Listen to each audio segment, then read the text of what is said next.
tratando de indagar en nuestro cerebro cómo tomamos las pequeñas grandes decisiones de lo cotidiano. Y en este caso vamos a hacer un punto especial en la economía. Y en la economía en un país en crisis, ¿no? ¿Quiénes gastan? ¿Cómo funciona? Las personas que gastan, ¿quiénes ahorran? ¿Cuál es el perfil de ese tipo de personas? ¿Y cuál es el perfil de aquellas personas que dicen, bueno, la crisis puede ser un buen momento para invertir? Para todo eso nos va a ayudar Matías Zurt, que es economista y es director de INVEC. Buenas noches y gracias por estar aquí. Buenas noches a todos. Es un poco difícil a veces tratar una línea en cada cosa, pero a mí me gustaría saber, en una economía en crisis, ¿cómo podemos dividir a las diferentes personas en sus decisiones? Y bueno, la división típica es entre conservadores y personas más arriesgadas o amantes del riesgo, como le llaman los economistas. ¿No serían creo inconscientes? ¿Cómo? ¿No serían inconscientes? Y bueno, creo que con los episodios de la bolsa de valores y demás de los últimos días, después de la PASO, creo que hubo bastante de eso, digamos. Muchas personas habían tomado un riesgo invirtiendo el viernes anterior a las elecciones en base a encuestas que daban un resultado, y el lunes la bolsa tuvo la caída más grande de la historia. Entonces ahí evidentemente esas expectativas que se habían formado el fin de semana anterior o la semana anterior. ¿Nos hablaste con muchos deprimidos? Y bueno, es que había deprimidos por gente que perdió plata, había deprimidos por el resultado electoral, digamos, no se sabía por qué estaban deprimidos, pero sí había muchos deprimidos. Sí, había muchos desorientados también, muchos empresarios que no estaban, empezaron la semana el martes más que el lunes porque estaban un poco desorientados. Esto no es nuevo, digamos, en otras situaciones a nivel mundial. Todos recordarán lo que fue el 2008, la caída de Lehman Brothers, y hubo suicidios masivos. Pero aclaremos esto porque fue todo un tema de discusión en la producción. No es figurativo. Literal, según la Universidad de Oxford en 2014, después de hacer un repaso, estimó en más de 10.000 las personas que en Estados Unidos y Europa se suicidaron por la crisis. Hay un caso muy reconocido de un empresario alemán que vinculado a Volkswagen y a la industria farmacéutica, que literalmente se tiró abajo de un tren, en uno de los hombres más ricos de Alemania, tenía 6.000 millones de euros de patrimonio. ¿Le había quedado en la miseria? No es precisamente, redujo su fortuna de 6.000 a 1.000 y pico de millones de euros, No, pero matar. No, es mucha plata. plata. Poca tolerancia. Realmente fue una presión importante, evidentemente, porque ¿Qué hace con 1.000 millones de euros? se tiró debajo de un tren. Y la pregunta para Matías un poco es, ¿hay de alguna manera en la Argentina una situación crítica que lleve a que muchos empresarios, no digo que se suiciden, pero que decidan correrse del plano de hacer negocios en la Argentina o de hecho invertir fuera del país y dejar de hacer o de poner dinero aquí en la Argentina? A ver, en primer lugar, hay que dejar pasar un poco más de tiempo para saber si las decisiones de inversión, de consumo y demás se van a ver afectadas y en qué magnitud. No estamos en una magnitud de ese tipo, de una mega crisis. De hecho, eso que contás de Estados Unidos también pasó en Argentina en el 2001-2002 y en Uruguay. En Uruguay la tasa de suicidios aumentó mucho en el año 2002 cuando fue arrastrado por nuestra crisis. En ese momento Uruguay era muy dependiente de la Argentina y de Brasil. Hoy tiene una economía bastante más diversificada y no lo afectamos tanto, para suerte de ellos. Pero sí, sin dudas que va a haber algún movimiento o algún cambio en las expectativas y en el comportamiento de las inversiones, las decisiones de inversión y las decisiones de consumo, que de hecho ya no venían bien. Desde el año pasado, cuando Argentina entró en la crisis por el corte del financiamiento de su déficit fiscal y déficit externo, la inversión viene cayendo, o sea que ya el círculo empresario o el sector empresarial no viene bien desde el año pasado. La inversión es uno de los elementos de la demanda agregada que más ha caído y este resultado creo que no logra por el momento acomodar las cosas, sino desacomodarlas un poco más. Si tomamos a la Argentina en un lapso de 40 años, Sí. El primer diagnóstico es inestabilidad económica, inestabilidad política, inestabilidad social. ¿Qué clase de inversiones puede atraer un país así? De largo plazo, ninguna. ¿Qué clase de inversiones puede atraer?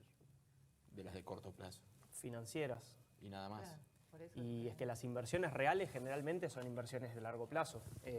Y más que nada las inversiones que más se necesitan en la Argentina, que son inversiones en infraestructura, en cuestiones, en proyectos a largo plazo y proyectos exportadores, que además son los que más largo plazo requieren. ¿Y los ciudadanos? Más desde el punto de vista de la... No, de la los dos red- te digo. Sí, no, Lo que podemos traer ya, bueno. Bueno, desde el punto de vista de los ciudadanos está claro que la inversión por excelencia en Argentina es, al vivir en un contexto de incertidumbre permanente y de volatilidad y de inflación, es el dólar. O sea, es una cosa obvia. El argentino ahorra en dólares y cuando se dice que es una cuestión cultural, sí, podemos decir que es una cuestión cultural, pero la cultura se construye. Entonces, esa cultura del ahorro en dólares fue una construcción a lo largo de los años de una permanente, claro, de una permanente inestabilidad que vos decís económica, política y social, y yo no tengo muy claro el orden. No sé si es económica, política y social, o si es política, económica. Cuando nosotros como economistas podemos pasar horas y horas mirando números y tratando de buscar la salida a distintas crisis de la Argentina, y yo, con mi poca experiencia, siempre termino en la política. Creo que es un problema político. Vos venís hablando de que en realidad estamos seteados prácticamente culturalmente de ir pensando en ahorrar en dólares. Sí. Pero en la vida cotidiana, la mayoría de las personas, ¿vos crees que piensan de una forma de dolarizar toda su economía? Bueno, esto me sale en dólares tanto, bueno, entonces... No, creo que todavía no estamos en ese... Ahora, solo el O sea, ahorro, la sí. moneda de referencia Claro. para precios y para transacciones menores, que no sean inmuebles, por ejemplo, que sí está totalmente dolarizado, creo que todavía está en pesos. En periodos o en procesos de, por ejemplo, de hiperinflación como en el 89, sí, ahí la moneda directamente también pierde el rol de denominador de precios y todo se va siguiendo al dólar. Pero en el ahorro creo que sí, y creo que en los momentos donde hubo una oportunidad de quebrar esa cultura, se la perdió. Yo creo que un claro ejemplo es el año 2006-2007, cuando uno mira cómo venía lo que hoy algunos le llaman fuga de capitales, otros le llaman atesoramiento, pero el atesoramiento de dólares por parte de los argentinos, después de la crisis del 2001 y del 2002, como consecuencia de lo que se había contraído el poder adquisitivo y la capacidad de ahorro de las personas, cae en general el ahorro, y cuando comienza a recuperarse, no se ve que el ahorro se esté haciendo mayormente en dólares. ¿Por qué? Porque había, por ejemplo, en ese momento tasas de interés real, o sea, vos ponías un plazo fijo y la tasa que te pagaba el banco era mayor que la inflación. Eso se llama tasa de interés real positiva. Vos no perdés.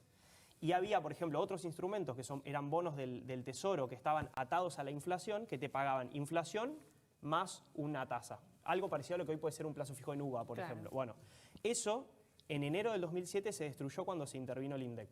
Cuando se intervino el INDEC, como pasaron a informar otra inflación menor a la real, todos esos bonos y esos mecanismos de ahorro en pesos que las personas habían adquirido, dijeron, bueno, si la inflación va a ser 25 y a mí el bono me va a pagar 10 porque saca el dato del organismo oficial que me está diciendo 10, no ahorro más. Y ahí se ve clarísimo cómo a partir de marzo o abril de 2007 aumenta violentamente el ahorro en dólares de nuevo, y esa yo creo que fue, de los últimos 30 o 40 años, la oportunidad perdida para cambiar el mecanismo de ahorro de los argentinos. Ahí entramos en la dicotomía nuevamente consumo o ahorro y empezó fuertemente a crecer la variable de consumo. ¿Crees que el argentino medio de alguna manera tiene una carencia a la hora de pensar en cómo instrumentar sus ahorros? ¿Falta de educación financiera, por ejemplo? ¿O simplemente el país nos pasa por encima de alguna manera y no hay capacidad alguna de ahorrar? Creo que son las dos cosas, sí. Indudablemente hay una mucho menor cultura del ahorro sofisticado, por así decirlo, del ahorro de usar los bancos. O sea, hubo tantas crisis bancarias que mucha gente desconfía de los bancos. Muchas veces se habla del sistema financiero en la Argentina, de la renta financiera, de los bancos son los únicos que hacen plata. Cuando vos mirás a la Argentina en comparación con toda Latinoamérica, es el sistema financiero más chico del continente. Chile tiene el 100% de su PBI en créditos. Argentina tiene el 14% hasta antes de esta crisis última, debemos estar en 10 después de que esto caiga. O sea, no hay intermediación financiera en la Argentina. Un empresario hace una inversión y si le preguntás de dónde está sacando la plata, seguro que era dólares que tenía ahorrados y que los está poniendo desde su propio bolsillo. Es muy difícil endeudarse. ¿Por qué hablamos de timba financiera si es tan chico el mercado? No sé. Yo no hablo de timba financiera. ¿Crees que los argentinos tenemos como decisiones de corto plazo en el tema económico? No sé, si uno se Sí. pone a pensar que en los últimos años crecieron todos nuestros países vecinos y nosotros no, con distinto signo político incluso.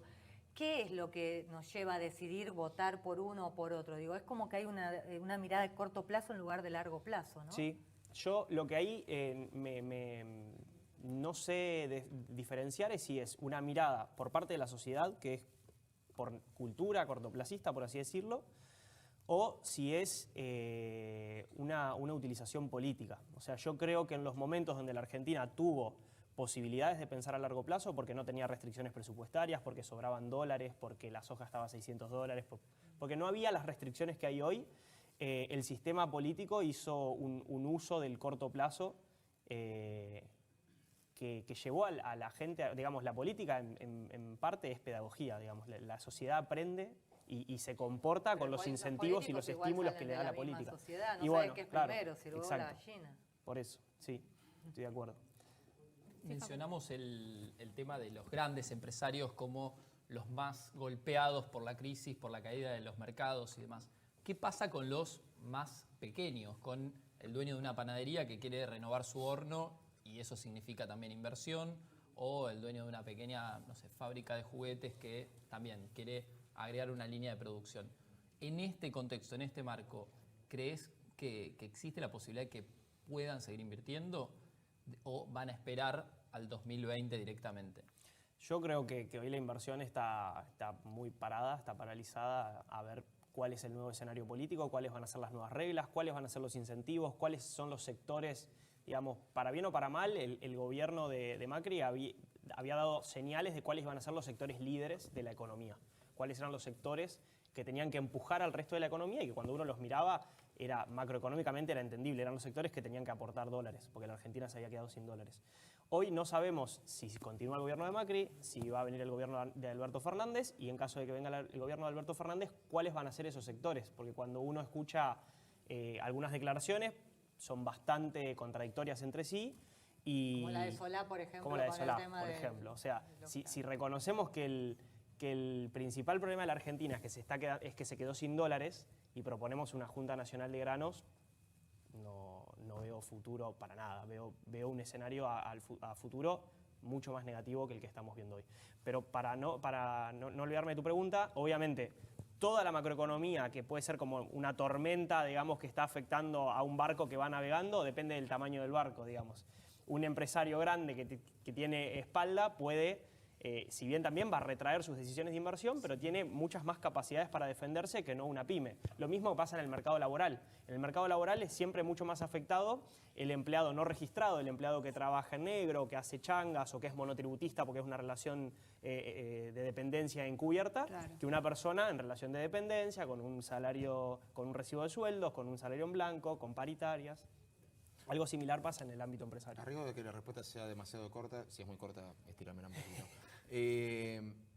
Ya con el diario del lunes, ya viendo la crisis y todo eso, bueno, ya está, estamos en el baile y bailemos. Sí. Pero ¿cómo puede hacer un ciudadano común, un hombre de a pie, un trabajador, un asalariado, un autónomo, para cubrirse frente a estos cambios casi constantes que le van a ocurrir antes era cada 10 años, ahora es cada 5 años?